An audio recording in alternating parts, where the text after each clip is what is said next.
Hello guys, बहुत बहुत स्वागत है आपका एक और नई वीडियो में। आज हम करने वाले class 7 exercise 5.1 and question number 8। देखिए क्वेश्चन नंबर 8 में क्या कहता है, an angle is greater than 45 degree. एक एंगल हमारा 45 डिग्री से ज़्यादा है, कोई भी कितना भी हो सकता है, 45 से ज़्यादा है। Is it's complementary angle greater than 45 degree. ये कहता है कि क्या इसका जो कॉम्प्लीमेंट्री एंगल होगा वो 45 डिग्री से ज़्यादा हो सकता है और इक्वल, या उसके इक्वल होगा, और लेस देन 45 या 45 से कम होगा। समझ में आए? देखिए क्या कहता है, हम लेते हैं क्वेश्चन नंबर 8 है। एक एंगल दिया गया है, एंगल ए हम ले लेते हैं कि वो 45 डिग्री प्लस है। ठीक है, 45 डिग्री प्लस है, तो इसको हम एज्यूम करेंगे कि एंगल ए जो है वो हमारा है मान लो 50 डिग्री। ठीक है, एज्यूम कर लिया हमने 50 डिग्री है। तो अब इसमें क्वेश्चन पूछा गया है कि जो इसका कॉम्प्लीमेंट्री एंगल होगा, हम भी मान लेते हैं कॉम्प्लीमेंट्री एंगल, तो इसका जो कॉम्प्लीमेंट्री एंगल होगा तो वो क्या 45 डिग्री के से बड़ा होगा, 45 डिग्री से कम होगा, या 45 डिग्री के इक्वल होगा। ठीक है, अगर हम मान लेते हैं 50 डिग्री के अकॉर्डिंग, अगर मुझे इस एंगल को कॉम्प्लीमेंट्री एंगल बनाना है, इसका कॉम्प्लीमेंट्री एंगल निकालना है, तो क्या होगा, कॉम्प्लीमेंट्री एंगल के लिए हमें पता है कि एंगल ए और एंगल जो बी हैं वो कितना होना चाहिए, 90 डिग्री होना चाहिए। ठीक है, तो अगर इसका कॉम्प्लीमेंट्री एंगल मैं निकालती हूँ तो इसका आता है हमारा 40 डिग्री, क्योंकि दोनों को सम करते हैं तो 90 डिग्री आता है। इसका मतलब जो कॉम्प्लीमेंट्री एंगल होगा वो क्या 45 से ज़्यादा है, कम है, या इक्वल है, तो इट मीन्स कि क्या वो है, कम है। चलो एक एग्जांपल हमने लिया, ज़रूरी नहीं कि इससे हम सेटिस्फाई हों, तो हम ले लेते हैं दूसरा एग्जांपल। ठीक है, एग्जांपल हमने लिया नंबर 2। मान लिया कि एक एंगल हमारा है 45 डिग्री से ज़्यादा है, तो मैंने ले लिया कितना, 70 डिग्री। ठीक है, 70 डिग्री ले लिया, तो इसका कॉम्प्लीमेंट्री एंगल कितना होगा कि दोनों का सम 90 डिग्री आए, तो इसका होगा 20 डिग्री। तो 20 डिग्री है, क्या वो 45 डिग्री से कम है, या ज़्यादा है, या इक्वल है? इट मीन्स कि ये एंगल भी हमारा क्या है, 45 डिग्री से कम है। ठीक है, तो इसका आंसर होगा कि लेस देन 45 डिग्री। ठीक है, सो गाइज ये था हमारे क्वेश्चन नंबर 8। उम्मीद करती हूँ आपको समझ में आ गया होगा। मूव करते हैं क्वेश्चन नंबर 9 की ओर। क्वेश्चन नंबर 9 में देखिए आपको इस तरह की एक फिगर दी गई है। इस फिगर को देखते हुए आपको ये क्वेश्चंस के आंसर करने हैं। क्वेश्चन नंबर 1 में क्या पूछता है कि एंगल 1 एंड 2, कि एंगल 1 और 2 ये क्या हैं, आपको एंगल्स के नेम बताने हैं कि ये कौन से एंगल हैं। ठीक है, जैसे हमने बहुत पहले पढ़ चुके हैं कि ये एंगल लीनियर एंगल हैं, complementary, supplementary, adjacent angle, intersecting angle. सारे इंटरसेक्टिंग एंगल में भी हमने वर्टिकल अपोजिट या लीनियर पेयर एंगल। ठीक है, सो जो भी हमने पढ़ा था उनमें से कौन से एंगल हैं आपको नेम बताना है। तो पहला हमारा देखिए एंगल 1 है और ये है 2, एंगल 1 एंड 2। तो देखिए आपको क्या दिख रहा है, एंगल 1 और 2 में अगर हम देखते हैं कि बिल्कुल पास है, पास में है, इसके लिए एडजेसेंट एंगल हो सकता है। अब एडजेसेंट एंगल ध्यान में आते हैं, आपको इसकी डेफिनेशन पता होनी चाहिए कि क्या क्या इसकी कंडीशन थी। अगर हमारे एडजेसेंट एंगल में एक कॉमन आर्म होते हैं, कॉमन वर्टेक्स होता है, तो इसका मतलब कि वो दोनों एंगल क्या होंगे, एडजेसेंट एंगल होंगे, जैसे कि एंगल 1 और 2 में है। तो इसका मतलब कि एंगल 1 और 2 हैं वो हमारे क्या हो जाएंगे, एडजेसेंट एंगल हो जाएंगे। ठीक है, अब इसका है सेकंड पार्ट में कहता है कि AOB जो है AO और C, इसका मतलब angle 1, then adjacent to AOE, AO और E, इनके 1 और 2 ये वही दे दिया, एंगल AOC यानी कि 1 और AOE यानी कि 1 और 2, ये वाला एंगल पूरा 1 + 2, ये क्या एडजेसेंट एंगल हैं?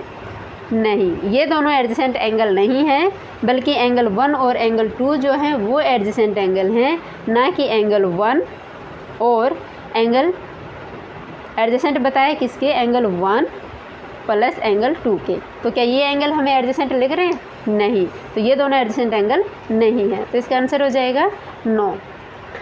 इसके बाद इसका थर्ड पार्ट COE। अब इसमें देखना C कहाँ है हमारा, COE का मतलब एंगल 2। ठीक है, एंगल 2 एंड DOA, DO और A और एंगल 5 इसकी कंपैरिजन बताइए कि आप किस तरह से करेंगे कि कौन से एंगल है। तो देखिए एंगल 2 और एंगल 5, एंगल 2 और एंगल 5 जो है वो कैसे एंगल है। तो कहते हैं कि एंगल, देखिए थर्ड पार्ट यहाँ पे इसमें बुक में रीड कीजिए, डू COE और एंगल EOD जो फॉर्म है एक लीनियर पेयर एंगल है। तो देख लीजिए कि ये वाला एंगल यानी कि 2 और 5 एंगल हैं वो क्या, वो लीनियर पेयर हैं। लीनियर पेयर के लिए हमने पढ़ा था कि एक स्ट्रेट लाइन पर जो भी एंगल होते हैं वो होते हैं हमारे लीनियर पेयर, बट ये हमारे हैं क्या, इंटरसेक्टिंग एंगल में भी क्या है, अपोजिट वर्टिकली एंगल हैं। सो ये हमारा नहीं जो है लीनियर अपोजिट एंगल नहीं होगा। थर्ड पार्ट में हमारा जो ये एंगल दिए गए हैं ये लीनियर पेयर में नहीं होंगे। क्यों? क्योंकि हमारा लीनियर पेयर के लिए कि स्ट्रेट लाइन के ऊपर जो दो एंगल बने होते हैं वो अगर 180 डिग्री उनका सम आता है तो वो हमारा लीनियर पेयर एंगल होते हैं। इसके बाद आता है हमारा फोर्थ पार्ट में कहता है कि एंगल BOD, एंगल B कहाँ है, देखिए BOD यानी कि एंगल 4, ठीक है, और DOA और A यानी कि 4 और 5, ये जो एंगल हैं दोनों क्या ये सप्लीमेंट्री एंगल हैं। सप्लीमेंट्री एंगल के लिए ये भी ध्यान रखना कि जो हमने लीनियर पेयर एंगल पढ़े थे वो क्या था कि एक स्ट्रेट लाइन के ऊपर अगर हमारी कोई भी एक लाइन ड्रॉ होती है, कॉमन वर्टेक्स होता है उनका, अपोजिट साइड में दोनों लाइन जा रही होती हैं, तो उन दोनों का जो सम होता है वो क्या होता है 180 डिग्री होता है दोनों का, ठीक है। और ये एक लीनियर पेयर एंगल भी होते हैं, और जो लीनियर पेयर एंगल होते हैं वो सप्लीमेंट्री एंगल भी होते हैं, ठीक है। सो इन दोनों का सम अगर 4 और 5, ये जो है हमारी A और B, ये एक लाइन दिख रही है आपको, AB जो लाइन है उसके ऊपर ड्रॉ है दोनों ही 5 और 4, ठीक है। एंगल 4 और 5 दोनों ही किसके ऊपर ड्रॉ हैं, AB लाइन के ऊपर। इट मीन्स ये दोनों जो होंगे क्या होंगे, सप्लीमेंट्री एंगल होंगे, ठीक है, यस। सो देखिए इसका फिफ्थ पार्ट है कि एंगल 1 और 5 जो है वो वर्टिकली अपोजिट, VO का मतलब है यहाँ वर्टिकली अपोजिट, शॉर्ट फॉर्म में लिखा है।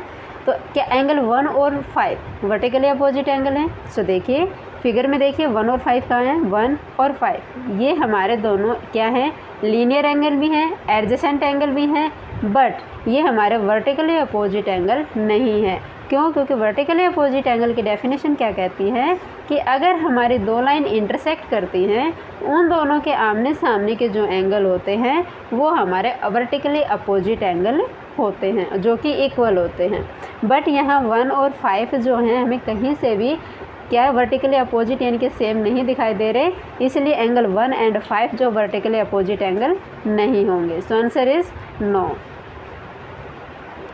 नेक्स्ट पार्ट है सिक्स पार्ट में पूछा है what is the vertically opposite angle of 5। कहते हैं कि 5 का वर्टिकली अपोजिट एंगल क्या होगा। सो देखिए हमारा ये दो लाइन है D और C और AB, ये दो लाइन इंटरसेक्ट कर रही हैं और इनके आमने सामने के जो एंगल होते हैं, इनके अपोजिट एंगल होते हैं, आमने सामने के नहीं मतलब अपोजिट एंगल होते हैं, वो इक्वल होते हैं, ठीक है। तो 5 के अपोजिट कौन सा एंगल है ये आपको बताना है, ठीक है। 5 के जो अपोजिट होगा वही वर्टिकली अपोजिट एंगल होगा। तो 1 के अपोजिट 4 है तो 5 के अपोजिट क्या होगा, 2 और 3, या फिर हम इस एंगल का नाम भी दे सकते हैं COB, ठीक है। सो इसके अपोजिट एंगल जो होगा एंगल 5 के अपोजिट एंगल होगा वो होगा एंगल 2 प्लस एंगल 3, ये लिख सकते हैं, या फिर इस एंगल का नाम लिख सकते हैं हम एंगल CO और B, ठीक है। सो गाइज ये था हमारा क्वेश्चन नंबर 9। उम्मीद करती हूँ आपको समझ में आ गया होगा। अगर कोई भी प्रॉब्लम है, क्वेरी है तो प्लीज़ कमेंट कीजिए। सेशन पसंद आता है तो लाइक कीजिए, शेयर कीजिए और चैनल को सब्सक्राइब कीजिए। मिलते हैं नेक्स्ट वीडियो में, तब तक के लिए बाय बाय।